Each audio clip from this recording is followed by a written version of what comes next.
Entertalk Radio, you're in to all things music.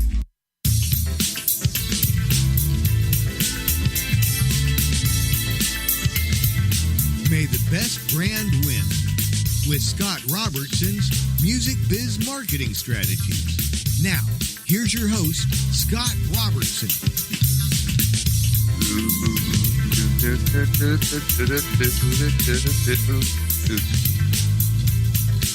Hey, happy Friday, everybody.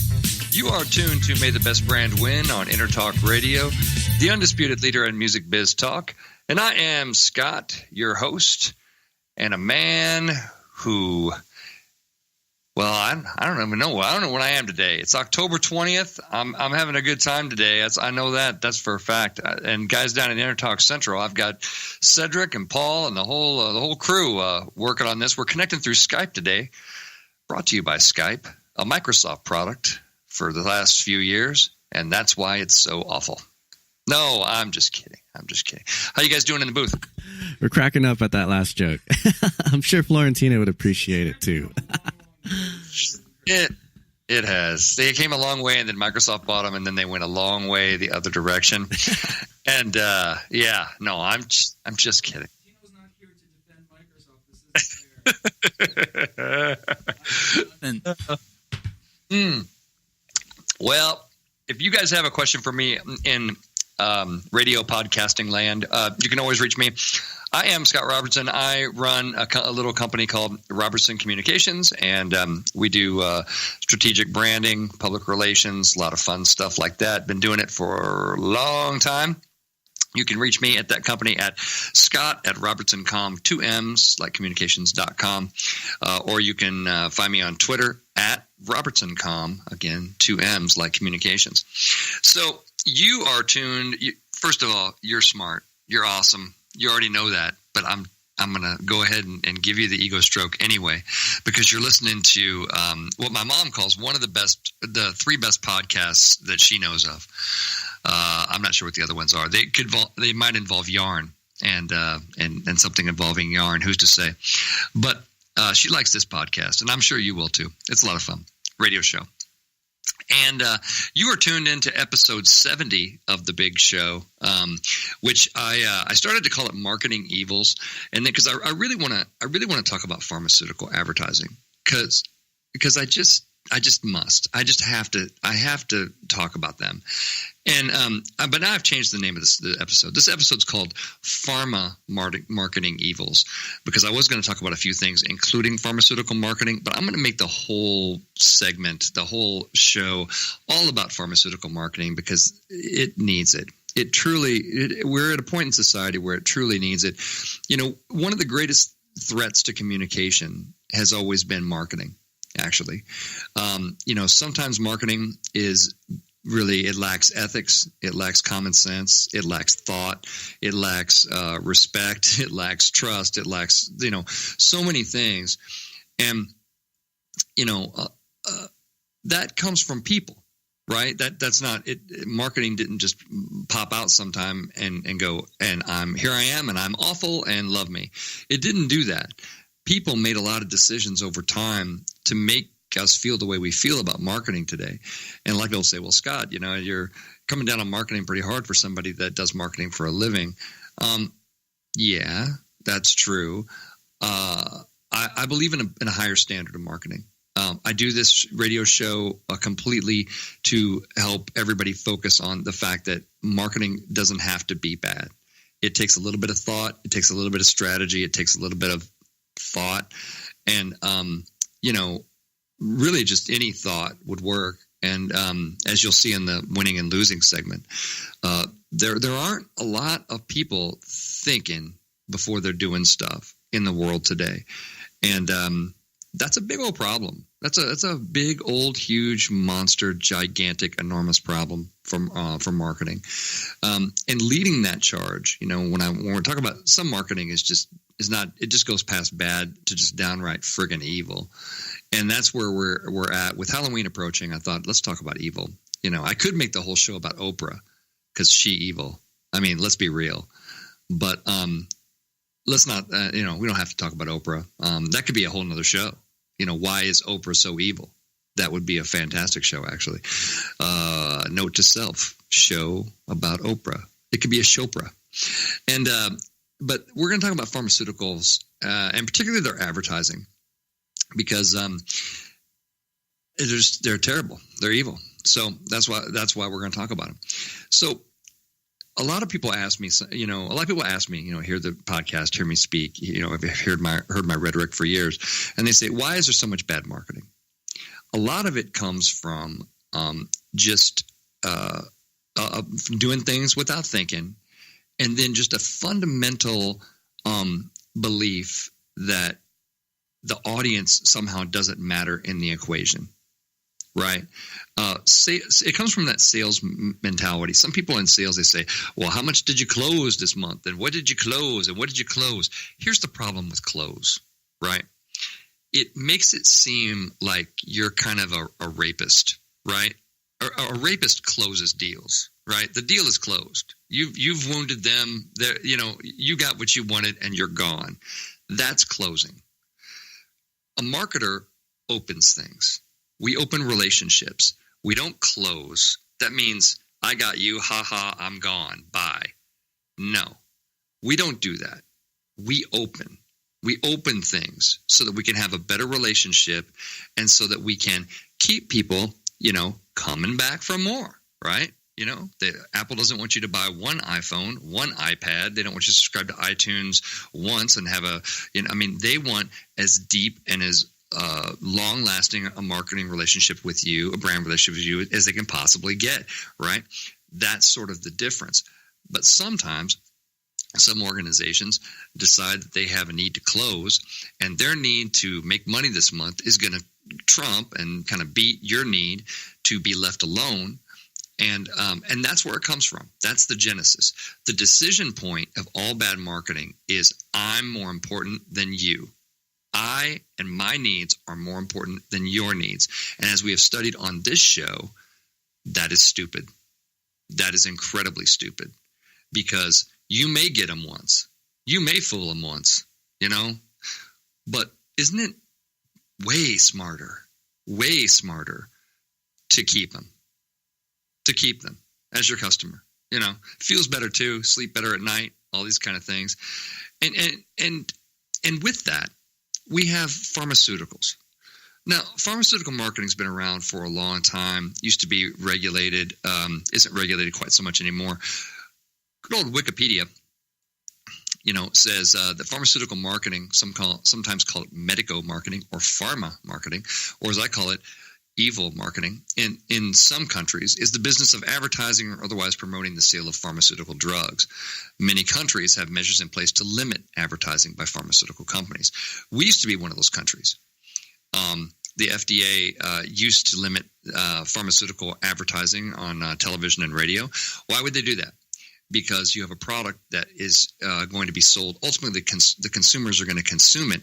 However, they can't go get it, right? It has to be prescribed by who in this equation is the actual target. That's right, class. You're following along beautifully. Doctors and the medical profession have to prescribe this stuff. So with that in mind, why would you market this directly to consumers? Why indeed? Why would you do that? What is the strategic premise there?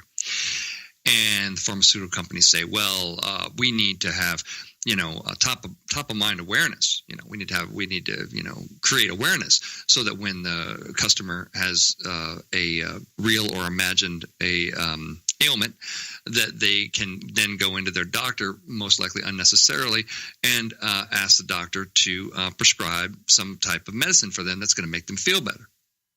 So this is a big issue. This is a big issue. It's a national epidemic. The president of the United States is about ready to declare this a national crisis with opioids going crazy. And this isn't, the McClure News Hour here. So I'm not hitting you with that side of things. What I'm going to say is the marketing of these things, the marketing decisions made by these companies have created this national crisis. And like many things that we find in marketing literally is the root of all evil in this. So an article earlier this year by Bruce Horowitz from USA Today says prescription drug costs are up, and so are the TV ads promoting them. Amazing how that is. Wikipedia also says that the pharmaceutical companies spend more on advertising and marketing their drugs than they do to develop them. It eclipses their marketing budget, eclipses their research and development budget, right? And these are the things we're talking about that, like Lyrica and so many. What are some of the other ones that we're talking about? Nexium and Claritin and Viagra and Lipitor, and there's a drug for everything, right? And then and these ads for that target these there are ads for drugs that target constipation caused by other drugs, by the way, opioids, hit the scene last year. And that reflects a large number of people kind of taking painkillers, these opioids. So, there are cartoon characters, there are mascots, there's every marketing trick in the book on all this stuff. And there's a lot of money. In 2016, the top 3 ads based on total spending were Lyrica, $313 million in spending. The rheumatoid arthritis drug Humira at $303 million, and Eliquis, a treatment for a type of heart arrhythmia, at $186 million. So, this is bad. This is extremely bad. Marketing needs to be leading the charge of more ethical business practices. First of all, you're basically advertising. It's not an appropriate conversation to be having. This is a conversation that you have between your doctor, and it's not. Can everybody see the one-to-one relationship of why we have an opioid crisis in this country? If you advertise something to the tune of $313 million, $303 million, if you have billions and billions of dollars of television advertising, just beating people over the head, man. And I mean, and I'm not even getting, started. There's, Mucinex, and there's everything else. If you have that, right, then they have to get that money back somehow, right? So how are the prescription drug companies getting that money back? They are an argument can easily be made that these companies are creating demand. They are actually, convincing people that maybe they have symptoms they don't have, having them go to their doctors, and of course, then the pharmaceutical companies are there greasing the doctors as well with free samples, and believe me, that side of things can be dirty as well. But what it ends up is that a bunch of people are taking a bunch of stuff they don't need to be taken for a bunch of stuff that they don't have. That's where we're at. And it's terrible. And marketing is the cause of it, and the United States is one of 2 countries that allows direct-to-consumer advertising, a long-standing practice that became more common in the mid-1980s after the FDA issued some new rules. Most of it was in print, but then it started becoming in television. Before the 1980s, this was banned, right? Why was it banned? Because it's stupid. It's banned because, even the government can see that, well, why are you advertising to consumers? They can't get your product, right? Then the pharmaceutical companies learned how to do a little thing called lobbying Congress. And when they lobbied Congress, they changed the law. And they changed the law from a law that used to make sense to a law that is beyond stupid now, that allows this type of advertising. And since no one along the chain in the marketing profession has the ethics or the knowledge to understand how bad this is and the direction that it's leading all these consumers and, in fact, our country, we're about ready to declare this as a national crisis because things are so abused. And again, none of it would be happening. So all these trends that you see, all these waves that you see, they're all connected. They're all connected. You can't watch a football game anymore without seeing some crazy mascot and people talking about, the different, these medical ads, and they weren't there a few years ago, right? And now they're all over the place. Personally, I'd rather see a beer ad. I'd rather see a beer ad. I'd rather see a car ad. I'd rather see anything else.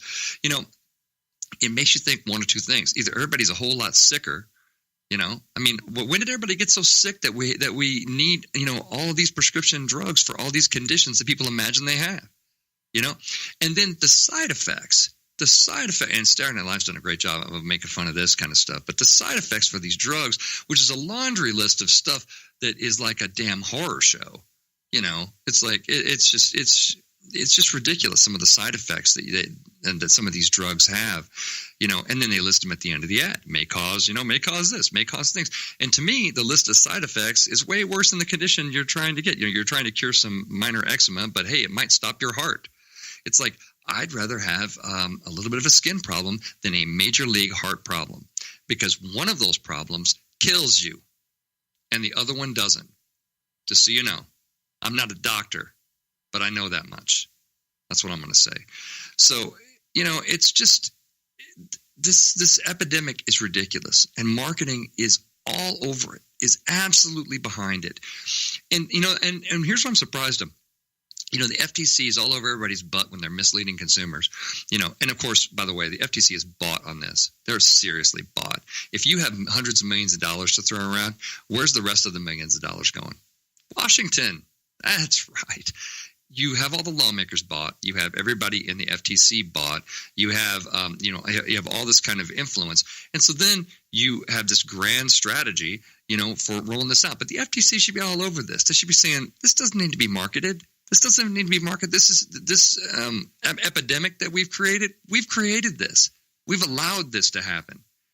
And it's just absolutely evil and terrible and the worst possible, it's the epitome of bad marketing, in my opinion.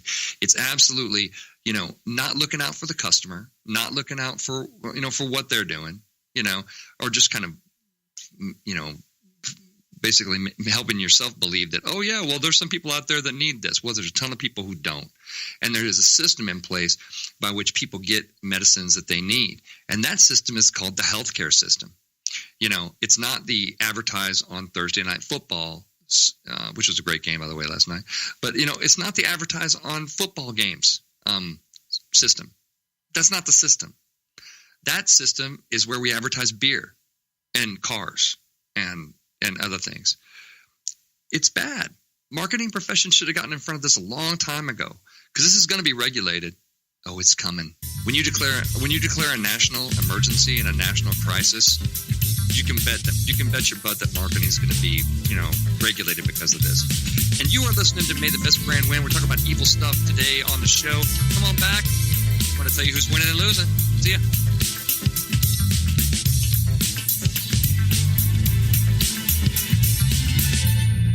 Are you serious about your music? Are you ready to run with the big dogs? The experts at Pitbull Audio have the gear to get you into the game. From leading manufacturers like Mesa Boogie, Fender, Pioneer, and American Audio. To sound your best, you need the best. Pitbull Audio can deliver in rehearsal, on stage, and into the big time. Dropping beats, shredding guitar, or making the crowd roar. Whatever you dream, Pitbull Audio can help make it happen. We are Pitbull Audio. We want you to play it loud. PitbullAudio.com. This is Jackie Bertoni from Jackie's Groove. Come join me weekly on my journey through the music business as I take you behind the velvet rope, interviewing industry notables such as Al Di Meola, Michael McDonald, and Al Jarreau, to name but a few. Listen to their stories on being in the studios recording #1 hits and onto the stages throughout the globe. Allow me to be your music historian. You can hear me live every Monday at 2 p.m. and every Wednesday at 12 noon Pacific Standard Time or 24/7 on jackiesgroove.com. Ready to get your groove on? Hi, I'm Tim Dolbear, the host of Sound Experience on Entertalk Radio. Each week, I talk with top professional audio engineers, producers, musicians, and the manufacturers that make the tools that we use in the studio each and every day. From capturing the perfect take to mastering your final release, and the tools and how the pros use them, we are going to dive deep into their process and learn from their experience. I look forward to you joining us each week on Sound Experience with me, your host, Tim Dolbear. Make this your vinyl night. I'm John J.R. Robinson, and every week, music creation comes alive through stories, experiences, and sounds when vinyl records filled our hearts and minds. My friends and I share our tips and techniques used in creation of iconic tracks for recording artists such as Michael Jackson, Eric Clapton, Quincy Jones, and Steve Winwood, to name a few. Vinyl has emerged hot, and the soul of vinyl defines art and passion which burns deepest at night. Tune in every Wednesday at 2 p.m. Pacific Standard Time on EntertalkRadio.com.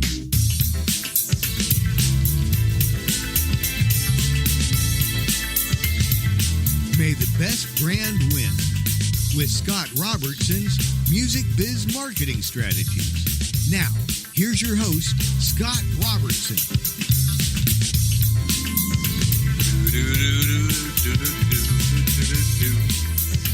Hey, happy Friday, everybody. You are back with May the Best Brand Win on Entertalk Radio, the undisputed leader in music biz talk. I am Scott, your host for the big show today. We're talking about evils of pharmaceutical marketing. Yay. And with me in the booth is Paul. Cedric's down there. What do you got? How are you guys doing there? Pretty good. Just trying to think if listening to Best Brand Win is worth it, considering all the nasty side effects you could get. Like intelligence, brain swelling. Like, oh my God, I can't believe everybody else is so dumb. Substantiated opinions. Exactly. It could get ugly. It always does. I tell you, I should do an ad like that and just list all the side effects. And the side effects are: you might actually care about your customer when you're done. You might actually think before you send a huge email campaign or assign robots to do that work for you today too. Ask your PR professional if Best Brand Win is right for you. We should do that. That would be a fun ad to create. A lot of fun. Of course, we'd have to show the requisite people in slow motion, running through a field and with like the sun coming up, exactly, holding hands, picking up their grandchildren and throwing them up in the air, and it's always, they always kind of show this active lifestyle. It's like nobody has that. Rectal bleeding be damned. Exactly. Like nobody has that life, man. You're sitting in a coffee shop somewhere going, you're listening to May Best Brand Win and going, what's wrong with my life? No, I'm just kidding. I hope you're listening to May the Best Brand Win and saying, let's do all this stuff better. And what a fantastic segue to the cast of characters that we have this week in Winning and Losing. So, as you guys know, it's October. And that's when so many groups acknowledge the serious issue that is breast cancer. And a jewelry store decided to acknowledge breast cancer in their own unique marketing fashion, as reported by the New York Post. They created a controversial advertisement where they basically took sultry model Lacey Claire Rogers, who is 20, and they showed her in a see-through shirt with star-shaped pink pasties over her nipples in a see-through top. And they basically said fearless. So it, I mean, what do you say about something like this? Don't be stupid. I would lead with that. But basically, you talk about an issue that's very, very serious, and people are using it in a sexualized fashion and like showing her breasts, right? Which is not okay. It's not cool. So obviously they had to pull the ad, they had to apologize, they had to kind of do all this kind of stuff. But just like a little bit of thought, like just like a little bit of looking at stuff and going, you think, really, my company designs advertising and marketing sometimes for brands. There are several rounds of, discussion and edits and everything else, usually on almost any design piece. So by the time it makes it out and you've actually launched something, lots of people have had the opportunity to see it. And that tells me that lots of people kept their mouths shut to kind of keep their jobs or whatever and said, yeah, Emperor, you look great. Your clothes look fantastic. And then it launches and everybody's like, that dude's not wearing any clothes, So it's just think is all I would say. Tons of social, backlash on this. My goodness. It's so much worse. You owe it to yourself to check out the story, by the way, which is in the New York Post on October 12th, actually. That is not the way to do breast cancer awareness, folks. That's not the way, and otherwise you're going to find yourself apologizing. You want to be apologizing the whole time, then that's fine. And in that, Halloween's coming up. We talk about it. We're talking about the evils of pharmaceutical marketing on the show today. So on that note of kind of poorly thought through things, a Halloween costume, there's a lot of terrible Halloween costumes out there. There's sexy border control agent. There's a hobo. There's O.J. Simpson. There's all kinds of things. Oprah. Somebody could go as Oprah. And that would be scary. You win for you show up as Oprah. I'm scared. It's just that's scary. You could also call that costume the Antichrist. That would also work. But in that grand tradition, online retailer HalloweenCostumes.com has now featured an Anne Frank costume for girls. This is a costume that includes a beret, a brown satchel bag, and a blue dress pinned with a destination tag. And their quote is, "We can always learn from the struggles of history." And good God, now your child can play the role of a World War II hero with this girl's World War II costume. Okay, so losing, by the way, and the last one, in case you couldn't pick up from my sarcastic tone, was also losing. This one's massively losing, right? Tons of bad press. What's the matter with you? What is the matter with you? Would be if somebody brought this to me. I'm director of marketing, HalloweenCostumes.com. Okay, right. First of all, I'm already rethinking my life choices. But let's say I have that job. And somebody comes into my office and says, "Scott, we've got this thing, they came up with, what do you think, Anne Frank Halloween costume?" It ends right there. That's where the idea ends. Why does it end that? Because that's stupid and disrespectful and terrible beyond words. So no, we don't do things like that. What's the matter with you? Losing. Seriously. Get somebody to look at your stuff before you launch it. Somebody smart. I don't know. Somebody that will give you a real opinion. Is everybody so afraid of losing their jobs that they can't give an actual opinion? I got to say, one of the greatest blessings of being me is the fact that no matter who is putting out the idea, I will always give you the truth. If you want somebody that's always going to give you the truth, and you have people that are just blowing smoke and blowing sunshine on you all day, then you want me working with you, because I tell the truth, and some people like it and some people don't, but I don't care, because that is just what you're supposed to do. If you're in marketing and you let the Anne Frank costume go, you should be right out the door with it. Right out the door with it, because you didn't do your job. You didn't protect your company. You didn't protect your consumers you're trying to build relationships with. You didn't do what you were supposed to do. So, losing. You know what else is? We're talking about pharmaceutical ads. You know what else is losing is flu vaccines. A new report came out from Johns Hopkins that basically says that the flu vaccine may be less beneficial and less safe than has been claimed. The threat of influenza seems to have been overstated. This is from Johns Hopkins Hospital. Mandatory vaccination policies have been enacted in healthcare facilities, forcing some people to take the vaccine and the threat of losing their jobs, yada, yada, yada.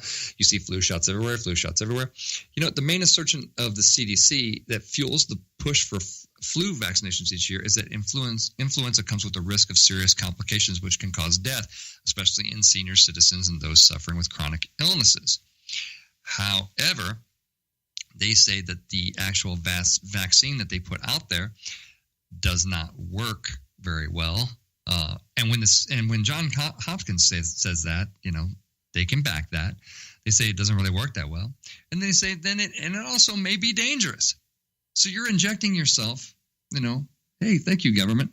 And thank you everybody for telling us that this was safe and getting your flu shots, and then you're exposing yourself to all this risk.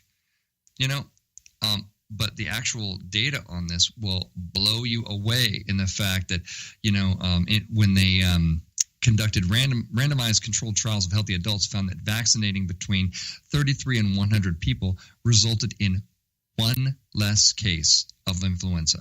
In addition, no evidence exists to show that this reduction in the risk of influenza for a specific population extrapolates into any reduced risk of serious complications from influenza, such as hospitalization or death. And that, in medical terms, is how you say, what's the matter with you? Why are you doing this? Why is this here? That's how they say that, with data that backs it. So flu vaccines are losing. I guess all of us that got flu shots. I got a flu shot. I guess we're losing. I don't know. We exposed ourselves to some risk of injecting the vaccine into the smaller strain or whatever in there, and then it doesn't even work. So anyway, I'm gonna throw that out there. We have a long way to go, people, in this society, in terms of telling the truth and not being full of it, and the reasons why people do things. And we just need to do better. We just need to do a lot better. Google could do a little better too, by the way, because they are actually got a little bit of a backlash because they had a Google Maps feature. You're gonna like this one. This is funny. So basically, they showed how many calories you would burn if you walked to various, or it was basically, it showed the estimated elevation for cyclists and all kinds of, cool things. But then it showed this walking mode thing. It showed how many calories you would burn. And then it showed you, they got a lot of flack of this. It showed you what the equivalent of those calories might be. And they basically showed mini cupcakes. As like, if you burn this many calories, it would be the equivalent of you, of burning off this many mini cupcakes. So you got to think this stuff through too, because there's a lot of people out there have eating disorders. There's a lot of things out there that are a problem. People rightly pointed out that it could be a triggering mechanism for people with eating disorders. It could be, all these different kind of things. Google's definitely losing this week because they're trying to do something kind of clever and kind of fun, and then they get this huge social media backlash over the mini cupcakes. But I find that kind of stuff funny too. Because everybody still uses Google, but they had to deal with this huge issue with the calorie count and the mini cupcakes kind of thing.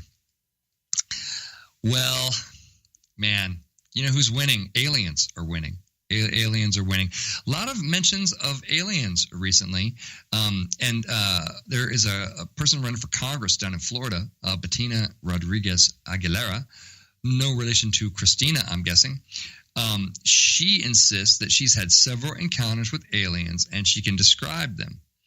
She said they are tall, blonde, and fat. I mean, like a bit chunky, she said. And so they tend to stretch their arms out wide like the famous statue of Jesus in Rio de Janeiro. She's running right now in the Republican primary for Congress in the Miami area. And she has made her claims in a couple of videos. So she sounds perfectly rational, and people think that. So anyway, aliens are winning.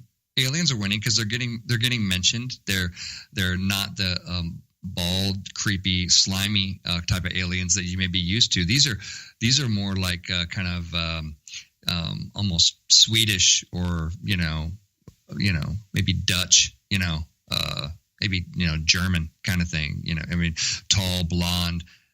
Don't know what to do about the chunky part, but that's kind of interesting. You don't think of aliens being fat, do you? You really don't. You don't think of like an alien could be like fat, but it's certainly not a bit chunky, I would say. It reminds me of one story that I have. When I was working in PR in Los Angeles in the 90s, I had a client who worked for a very big technology company. And we were doing an interview with the Wall Street Journal just about an acquisition or something, more business-oriented. Wall Street Journal is asking her financial questions. And in the course of the interview, the client lets out, "Oh, yeah, I've been visited by aliens several times." which is not what you want to have happen at a Wall Street Journal interview. And I do remember that I actually, I ended the meeting right there. I kind of faked a medical emergency. Hand to God, I faked a medical emergency to try to end the meeting. And I talked to my client and I said, you can't ever say that again. You can't ever say that again. I said, and we have to make up some reason why you just said it now, because this will end you, your job, possibly your company. A lot of other things, could happen here.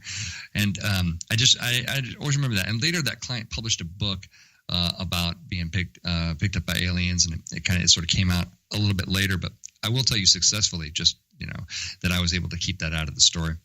Thank God the reporter was didn't go down that road. I think the reporter was probably the same people that are covering this Bettina Rodriguez Aguilera. They're probably like, so how do I write this up and not make this sound like an Onion story or something equally crazy? But aliens definitely winning for many, many years. And the last thing I have on winning and losing is Los Angeles is kind of losing because they were just named, well, could be winning or losing. They were just named the third rattiest city in the United States by Orkin. The pest control company released its list of cities, with Chicago actually taking the top spot for the third year in a row. That's with the most rats ever. You got Chicago, number 2 is New York, number 3 is LA, number 4 San Francisco / Oakland.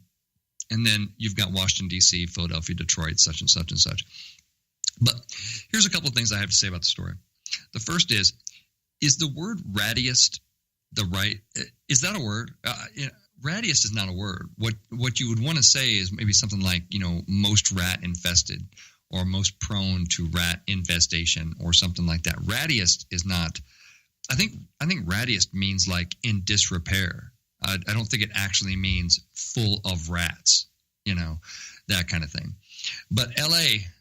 is the third rattiest city. Or see, I'm using it now. It's like the third most rat-prone city in the United States. Regardless of what you say about rattiest or not, that's terrible. That's a terrible thing. But I guess kudos to Orkin. One thing you can say from a marketing perspective is if you're a pest control company, that's a pretty good way to get your name out in the media, right? As you release a list of where there's the most pests, right, and that kind of thing. So I would say Orkin's winning. Everybody in Chicago is definitely losing because you got a ton of rats. Everybody in Chicago, New York, and LA, we're big time losing because we got lots of rats. Hey, by the way, San Diego didn't make the list. And you are tuned to the third rattiest broadcast on Entertalk Radio. May the best brand win on Entertalk Radio. The Undisputed Underground Music Biz Talk. Come on back. I'm going to give you some tips on how to stay on the light side of the force. In a few.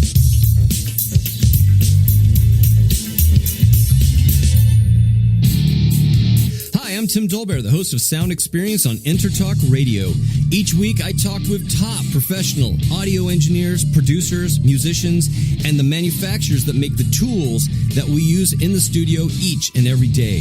From capturing the perfect take to mastering your final release, and the tools and how the pros use them, we are going to dive deep into their process and learn from their experience. I look forward to you joining us each week on Sound Experience with me, your host, Tim Dolbear. Are you serious about your music? Are you ready to run with the big dogs? The experts at Pitbull Audio have the gear to get you into the game. From leading manufacturers like Mesa Boogie, Fender, Pioneer, and American Audio. To sound your best, you need the best. Pitbull Audio can deliver in rehearsal, on stage, and into the big time. Dropping beats, shredding guitar, or making the crowd roar. Whatever you dream, Pitbull Audio can help make it happen. We are Pitbull Audio.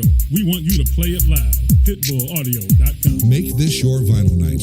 I'm John J.R. Robinson, and every week, music creation comes alive through stories, experiences, and sounds when vinyl records filled our hearts and minds. My friends and I share our tips and techniques used in creation of iconic tracks for recording artists such as Michael Jackson, Eric Clapton, Quincy Jones, and Steve Winwood, to name a few. Vinyl has emerged hot, and the soul of vinyl defines art and passion which burns deepest at night. Tune in every Wednesday at 2 p.m. Pacific Standard Time on EntertalkRadio.com. This is Jackie Bertoni from Jackie's Groove. Come join me weekly on my journey through the music business as I take you behind the velvet rope, interviewing industry notables such as Al Di Meola, Michael McDonald, and Al Jarreau, to name but a few. Listen to their stories on being in the studios recording #1 hits and onto the stages throughout the globe. Allow me to be your music historian. You can hear me live every Monday at 2 p.m. and every Wednesday at 12 noon Pacific Standard Time or 24/7 on jackiesgroove.com. Ready to get your groove on?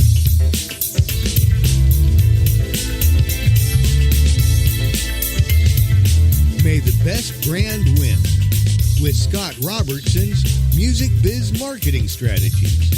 Now, here's your host, Scott Robertson.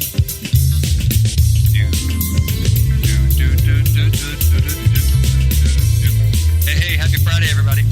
You are super smart and tuned back to May the Best Brand Win on Entertalk Radio, the undisputed leader in music biz talk. I am Scott, your host. We just did winning and losing in the last segment. I got Paul with me. What do you like this week? Who's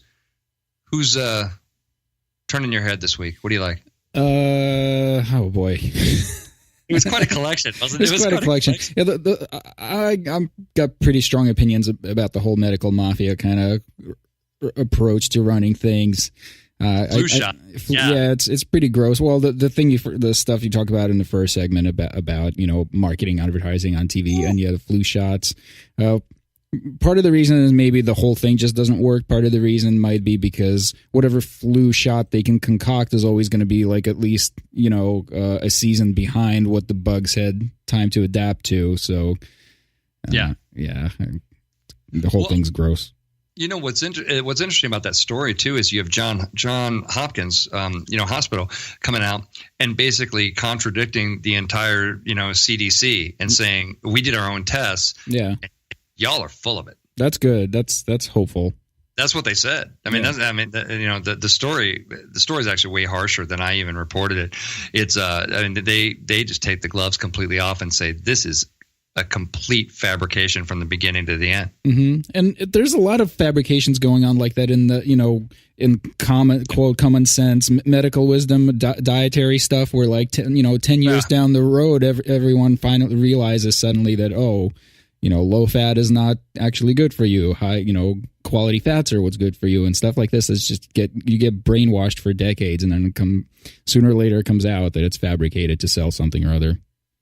Yeah, it's like when we were kids, they told us that you couldn't swim with a full stomach or whatever because you'd end up getting cramps and drowning and dying or whatever. And I think I saw a video that showed a kid eat a pizza or something and then go swimming and then sink to the bottom of the pool like a lifeless corpse or whatever. But it's like, but that's just crap. I mean, that doesn't make. And there's no evidence for that. It's like, and then somebody did a study on it, and they did a MythBusters episode on it. They were like, "There's no truth to that. Mm-hmm. There is any, if anything, any bit of truth. If anything, all that pizza is going to make you float better. You're going to be more buoyant.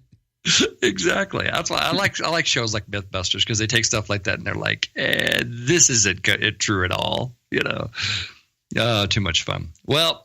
You guys are tuned into episode 70, which I call Pharma Marketing Evils. And some people would say, well, Scott, why would you spend so much time on pharmaceuticals? I'm upset by what I'm seeing from them. As a person that practices marketing, I don't have anything to do with the pharmaceutical industry. And people say, would you take these clients on? No, because I don't work for scumbags. I find that to be a definitive characteristic of my career, throughout is that I don't work for disreputable, dishonest scumbag people ever. And if I find out that they are those people, we don't work together very much longer after that. Call it what you will, but I sleep great at night. It's like everybody makes their choices. And there have been opportunities to work for folks like this. A company contacted me and said, "Would you do a vape, e-cigarette kind of thing?" And I said, "No, I'm sorry, I'm not really the best person to do that and that kind of thing." And I direct them to somebody else that does more consumer products and is comfortable with tobacco products and that kind of stuff, and that's great. And they kind of asked me, they said, "Are you sort of against this?" And I said, "Yeah, I am." I said, I actually am. I said, I think what you do is not good for people, and I can't in good faith be behind it because I'm not a scumbag, And there you go. And I don't work for people that do. stuff like that I think harm the public good. And speaking of harming the public good, I don't think anybody does worse for the public good than the pharmaceutical industry in this country. I think they are a big problem that has grown to be a much bigger problem, that has grown into a national crisis problem. And I think that a big part of that problem is my profession helping them. My profession helping them with their horrible, mascot-driven, stupid, slow-motion, old people throwing up grandkids in lifestyle marketing bullshit type of marketing. You people are the freaking problem, right? I'm addressing you directly. Stop it. You've caused a national crisis. You've caused a bunch of people to take a bunch of drugs they don't need, that are addicted to it. Marketing people, you buttholes are behind this, right? Stop. Stop it. Grow a conscience. Figure it out. Very, very important. Ask your doctor if a conscience is right for you. Thank you. Thank you very much. And with that, end of sermon. But with that, we're going to talk about some tips to stay on the light side, because no matter what you're marketing, marketing can be great and marketing can be really evil, right? The pharma stuff is really evil. But here's your tips to stay on the good side of things. First of all, you always want to start with great brand messaging. Make sure that you're telling a great story, and a great story that's for them. It's all about them, that their needs, the audience. The audience drives this. Remember we talked about the genesis of bad marketing comes from when you, the marketer, place your needs above the consumers. The way that you diffuse that is you focus all of your attention on their needs, and then you'll get yours, right? But you focus on them. It's all about them. It's kind of like being married, quite honestly. Focus on her. Dudes, try to put the focus on her, and then there will be reciprocity in that, right? I'm not a marriage counselor, nor do I claim to be. That kind of thing. But that approach works, for men for a long time, right? That's not an approach I invented, certainly. And but that is an approach that works. And in marketing, you're thinking about relationships, right? So you're thinking about what is the best way to have that relationship. Well, let's make it all about them. Let's make it a great story that's all about their needs. Let's make sure we've done a deep enough dive on the messaging side of things that we have created a great story for them that's all about them, that's starring them, that they can publish in their networks, that it can be all about them. And some people will stop me at this point and say, well, are people really that narcissistic? Yes. Yes, they are. Yes, they are. That is human nature. And you should get on board with that train. You really should. Knowing human psychology is really important to doing the stuff that I do for a living.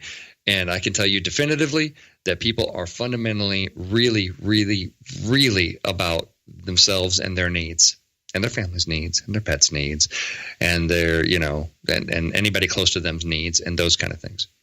Very important. Start with great brand messaging.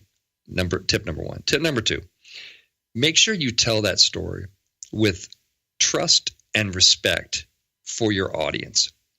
The other thing that bad marketing has in common is that it neither has trust or respect of the audience.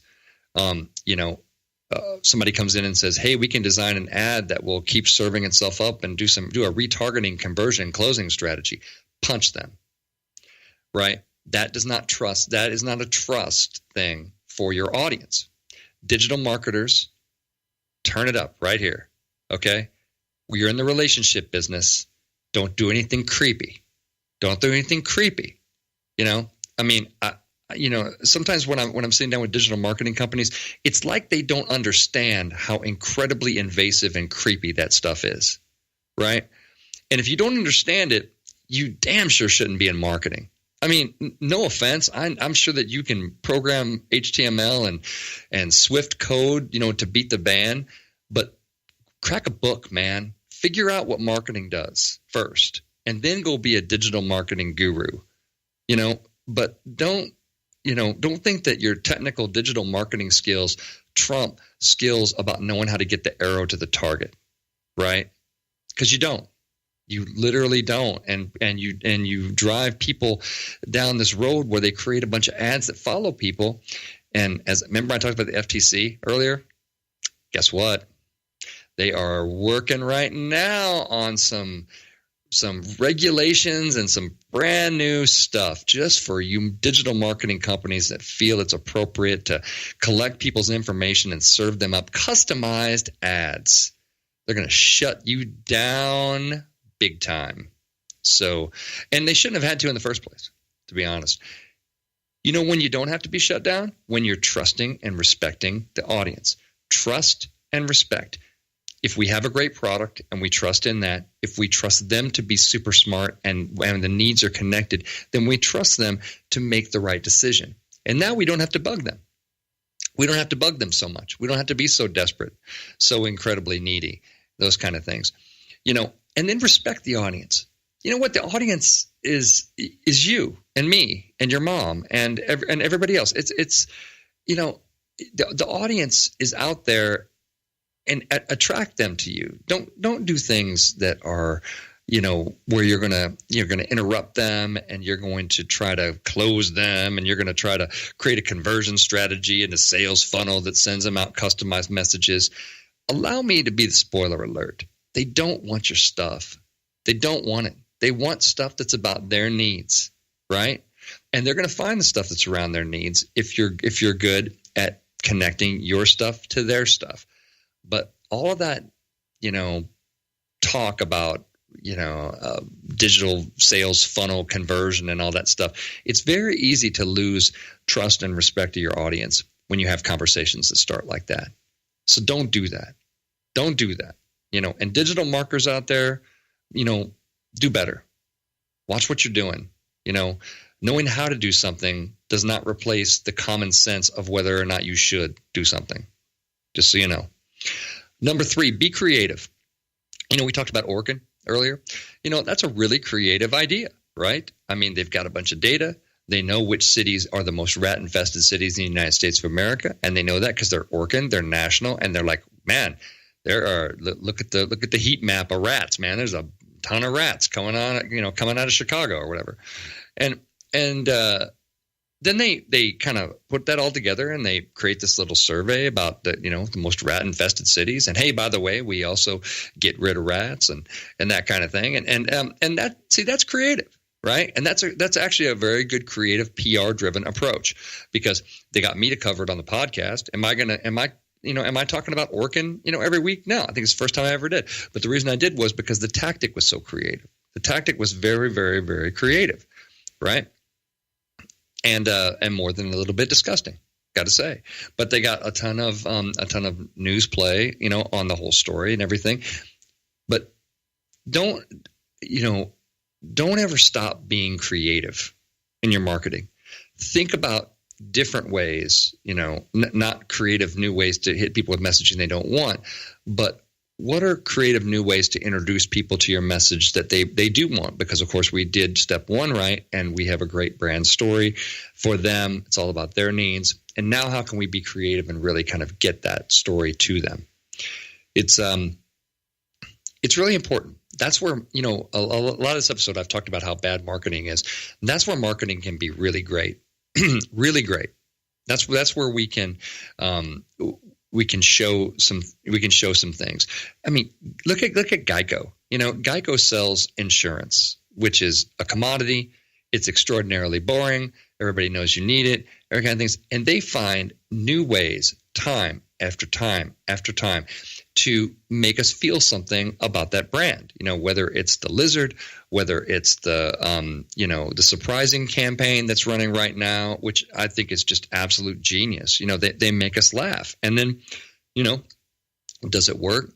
Absolutely. Because when you're, and of course, what really makes it work is the fact that it's a good company. It has a lot of things going for it, and it's a good insurance company. I mean, it doesn't work if the product's not good. So, but they find increasingly cool and creative ways always. And they always just seem to be, before things, burn out and, get really stale and everything, they seem to be on the cutting edge and just basically say, hey, this is what everybody's talking about. And their advertising in particular is just so incredibly strong. And so, and they're not really, like a one-trick pony. So I think that is, we talked about pharma ads being terrible. The other side of that is that Geico ads are extremely good. They're not just a little bit good. They're extremely good because they are funny. They tie really strongly into the value proposition of what they're trying to say with the company, and it's just really well connected. And it's important to do that. Tip number 4: make sure you're measuring your results. Make sure you're seeing what's working and what's not. One of the best conversations that you can ever have, with a client, with a with your marketing team, with anybody else, is looking at the results and saying, okay, so here's everything on the board. What's working? Where are we really making an impact, with things, with our relationships that we're trying to develop with customers. And then are there things, that aren't working so well? Are there things that maybe used to work? We're exhibiting at the particular trade show, or we are, doing some byline articles, or we're doing, are there things in this mix that are no longer working? Always be measuring. Make sure that you're always, and finding out what's working. That's what you want to do anyway. As in your role as a communicator, it's just really, really important to make sure that you're doing that. That's my tip 4. Tip 5 is please be the voice that stops all the dumb things in your company. Marketing should absolutely be that voice. Be that voice. Don't be afraid. Don't be afraid. If they fire you because of it, then they deserve what they get. They're going to get a whole bunch of stupid, and they're going to get mentioned in my show, among others. Be that voice. We need more people that are the voice of reason to stop the stupidity. If you work for a pharma company, stop it. Just do something better. You guys have created a lot of problems. Marketing is here to stay, obviously. We have a need to communicate, but how we choose to do it is kind of like choosing to be the hero or the villain of our story. Being the hero is always harder. It's always worth it. Just do that. Be that. That's my call to action for all the marketers of the world listening to this is be the voice. Be that person that can join me in sort of defeating some of the marketing evils that are just really screwing up our world, people. That's what I'm saying. Rock on, marketing fans. Until next week, this has been Scott Robertson, host of May the Best Brand Win on Entertalk Radio, the undisputed leader in music biz talk. You guys have a great weekend. I'll be back next week with a fresh show. See ya.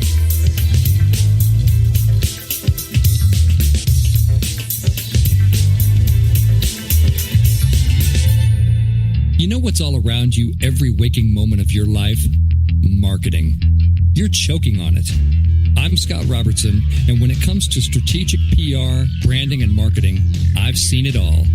And actually, I'm still seeing it because bad marketing never sleeps. Join me each week on May the Best Brand Win, right here on Entertalk Radio, and learn how to make the marketing for your brand unforgettable. Hi, this is Tim Dolbear from Eclectica Studios. I'm a full-time mixing and recording engineer. I work with Grammy winners, labels, and indie artists, using state-of-the-art digital mixing and restoration tools and the very best in analog gear. Really, though, it's my ability to bring tracks to life and fulfill your vision for your music. This has made me sought after by producers and artists worldwide. So spend your time working on music and not chasing a mix down a rabbit hole.